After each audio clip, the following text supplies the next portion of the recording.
আসন্ন নির্বাচনে নির্বাচন কমিশন আজ একটু নরম মুডে।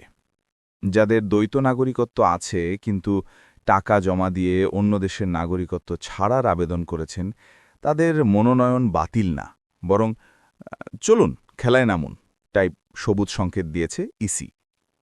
২৩ জন প্রার্থী এই ঝামেলায় পড়েছিলেন। ফলাফল ২০ জনের রাস্তা ক্লিয়ার, ২ জন বাদ, একজনের ফাইল আর একটু দেখি ফোল্ডারে। কুমিল্লা ১০ আসনে একজন শুনানিতেই যাননি, ফলে প্রার্থিতা গেল ছুটিতে। আর কুমিল্লা ৩ আসনে তুরস্কের নাগরিকত্ব ছাড়ার কাগজ যাচাই চলছে, মানে আশা আছে, দরজা পুরো বন্ধ না। মজার ব্যাপার হলো, এত নাম, এত আসন, এত দল, বিএনপি, জামাত, জাপা, খালাফত, স্বতন্ত্র, সবাই একসাথে। তালিকা পড়তে পড়তে মনে হয় এটা নির্বাচন না, ক্রিকেট স্কোয়াড ঘোষণা। তবে সুখবরের মাঝেও দুঃসংবাদ আছে। চট্টগ্রাম ২ আসনে এক বিএনপি প্রার্থী ঋণ খেলাফির কারণে আউট।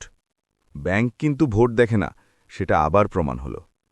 সব শুনানি শেষে সিইসি সাহেব বললেন, কোনো পক্ষপাত নেই, মানে কারো প্রতি আলাদা প্রেম ভালোবাসা না, সবাই সমান। সব মিলিয়ে এই নির্বাচন যেন বলছে, নাগরিকত্ব থাকলেও চলবে, ঋণ থাকলে কিন্তু নয়।